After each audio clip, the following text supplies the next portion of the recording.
Здравейте, уважаеми зрители, аз съм Яни Колев, а вие гледате канала Колев Спорт.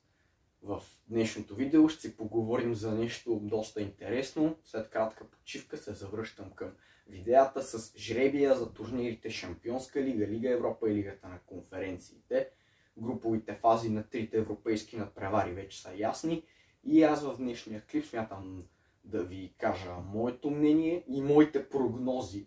Най-важното за груповата фаза на Шампионската лига и някои по-горещи точки от Лига Европа и Лигата на конференциите. Преди да започнем обаче, искам да ви поканя да се абонирате за канала с камбанка, да харесате видеото в подкрепа, да коментирате отдолу вашето мнение, коя група ви се струва най-интересна, какви са шансовете на българския представител Лудогорец в Лигата на конференциите да продължи и въобще какво искате да гледате за напред в канала и така нататък. И последно, но може би най-важно, да ме последвате в Instagram, където качвам ежедневно най-интересни неща, свързани не само с футбола, но и с спорта като цяло.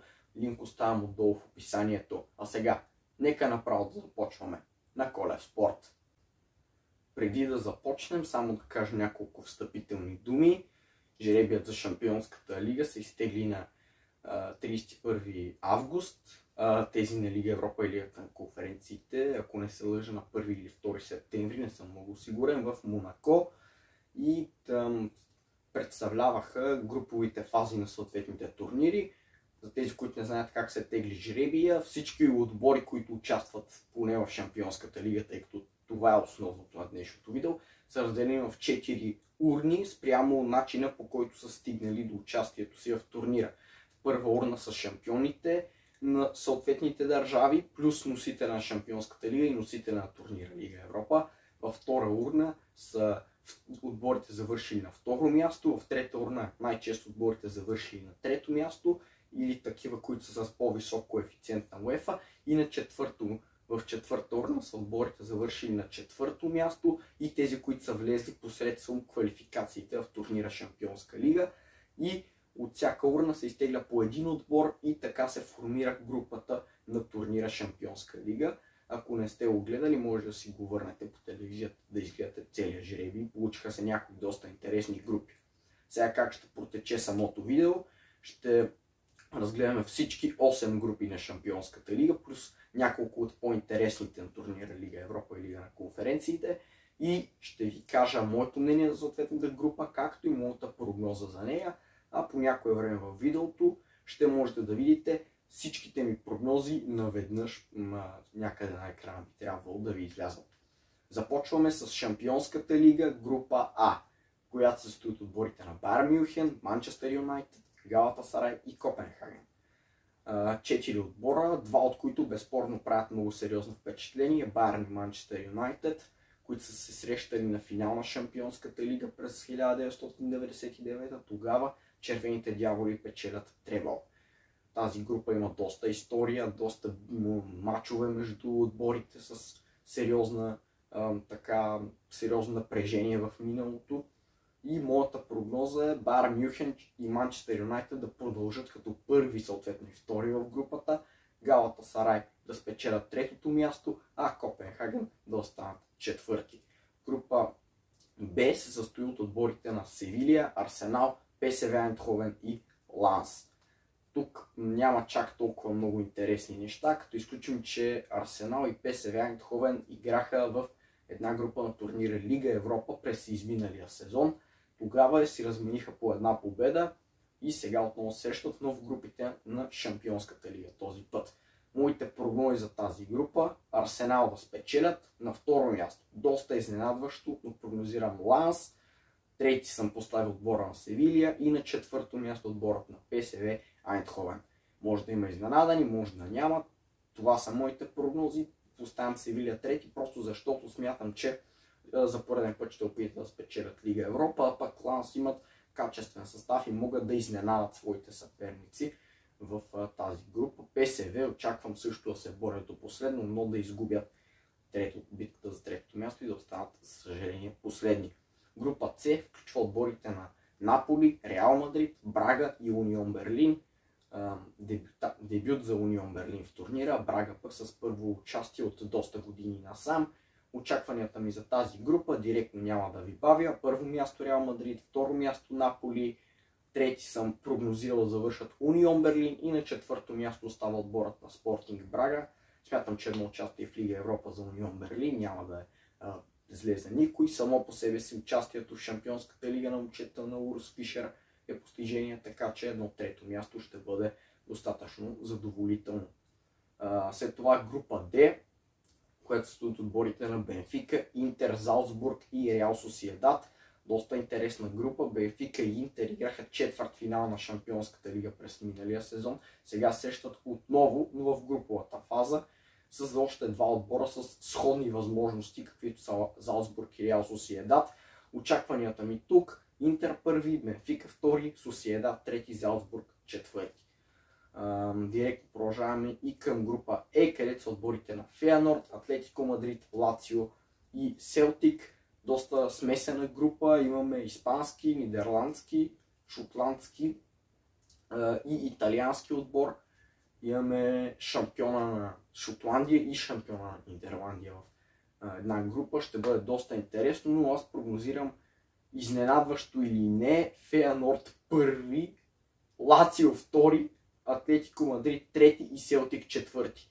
Лично аз съм продиктуван това, че през миналия сезон Атлетико не се представиха изобщо на ниво в Шампионската лига. Сега имат също доста трудности. Тук е много възможно да сгреша с прогнозата си, признавам си, но смятам, че лациарите с оглед и на новите попълнения в състава си ще покажат класата си спрямо отбора на Атлетико Мадрид и ще заемат второто място, а за Атлети ще остане място в турнира Лига Европа. Тук е много възможно да греша, но това е моята преценка на ситуацията, така ги виждам аз нещата. Прогнозирам Лацио втори, Атлетико Мадрид трети, Фейенорд на първата позиция и Селтик, за съжаление, последни. Група F е, може би, най-интересната в този формат на Шампионската лига. Групата на смъртта, както с хората обичат да се изразяват, и включва отборите на ПСЖ, Борусия Дортмунд, Нюкасъл и Милан. Страхотни отбори от различни краища на Европа, практикуващи различен футбол. Всеки от тях се сблъскват в една група, която предстои да ни покаже изключително интересни мачове сами по себе си. А моите прогнози тук са следните: ПСЖ първи, Дортмунд втори, Милан трети и Нюкасъл четвърти. Все някой трябва да е на последно място от тези отбори. Смятам, че опита тук ще изиграе роля и Нюкасъл няма да успеят да се преборят за някои от първите три места в своята група. Предпоследната група G включва отборите на Манчестър Сити, Лайпциг, Цървена звезда и Young Boys. Тук няма какво толкова да го обсъждаме. Направо Манчестър Сити първи, Лайпциг втори и Цървена звезда очаквам да излъжат Young Boys за третото място и да си осигурят класиране в турнира Лига Европа. Последната група, група H, е тази на Барселона, където са още отборите на Порто, Шахтьор Донецк и Антверп. Сравнително лесни групи имаме за Барселона и Манчестър Сити, нещо, което сигурно се е харесало на възпитаниците на Шави и Хосе Гвардиола, защото няма да се налага да се потят още от първите фази на турнира. Тук прогнозите ми направо ви казвам: първи Барселона, втори Порто, трети Шахтьор и четвърти Антверп.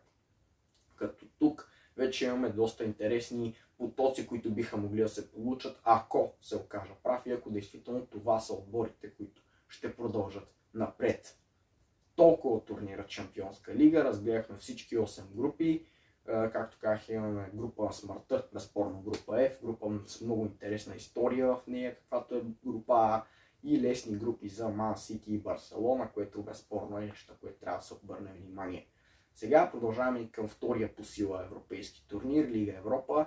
От него съм извадил само някои по-интересни, да ги нарека, групи, които на мен поне са ми направили по-сериозно впечатление. Започваме директно с група А. Според мен една от по-приковаващите вниманието. Там са отборите на Уест Хем, Олимпиакос, Фрайбург и Бачка Топола.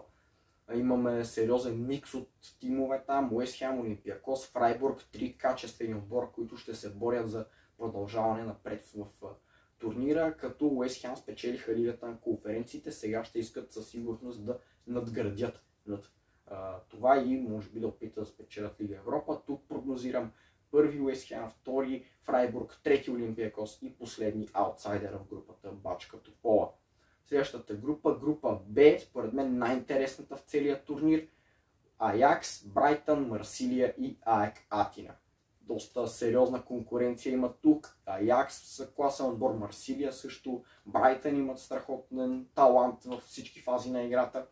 Тук ще бъде доста интересно кой ще продължи. Според мен, моята прогноза е следната. Първи Брайтън, т.е. първи Аякс, втори Брайтън, трети Марсилия и на последно място АЕК Атина. Другата група е група Е, която не е толкова интересна, но там е отборът на Ливърпул, който трябва да бъде спомената. Те са в една група с Ласк, Тулуза и Унион Сен-Гилоа. Разбира се, тук Ливърпул би трябвало да са първи, прогнозирам Сен-Гилоа на второ място, Тулуза трети и Ласк Линц да завършат на последното четвърто място. Последната група, която ще разгледаме е група F с отборите на Вилярреал, Рен, Макаби Хайфа и Панатинаикос. Също доста интересна група с горе-долу равни по възможности отбори. Прогнозирам естествено Вилярреал, първи Рен, втори Макаби Хайфа трети и Панатинаикос на четвъртото място. Тук не може да не обърнем внимание на факта, че Ливърпул са в доста лесна група, група Б на Брайтън, Марсилия и Аякс изглежда най-интересно от целия турнир и там има доста сериозна конкуренция. Целият жребий на турнира Лига Европа може би ще ви излезе някъде до мен. Ако го сложа, разбира се, най-вероятно ще си направя труда, разбира се, да го сложа, за да може да придобиете и представа за цялостния изглед на турнира. И накрая вече като за финал Лигата на конференциите, българското участие на турнира, т.е. България се представлява от Лудогорец и Лудогорец са в група с Фенербахче, Нордселанд и Спартак Тарнава. На хартия лесни отбори, които може би изключение на Фенербахче, Лудогорец би трябвало да победи и да си продължи в групата. Прогнозирам второ място за българския шампион, след Фенербахче, трето място за Спартак Тарнава и четвърта позиция за Нордселанд.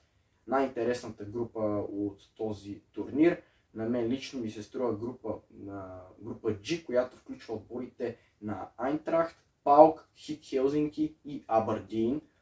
Също интересни отбори с горе-долу равни възможности, може би Франкфурт се отличава малко повече, затова аз прогнозирам Франкфурт да спечелят групата, втори Паук, трети Хит Хелзинки и на четвърто място отборът на Абърдин. От този жребия за Лигата на конференциите може би ще ви излезе някъде до мен, за да може и там вече да придобиете представа за цялостният изглед на турнира. Това са моите прогнози за трите турнира на УЕФА и по-конкретно за груповата им фаза. Вашите може да ми напишете отдолу в коментарите.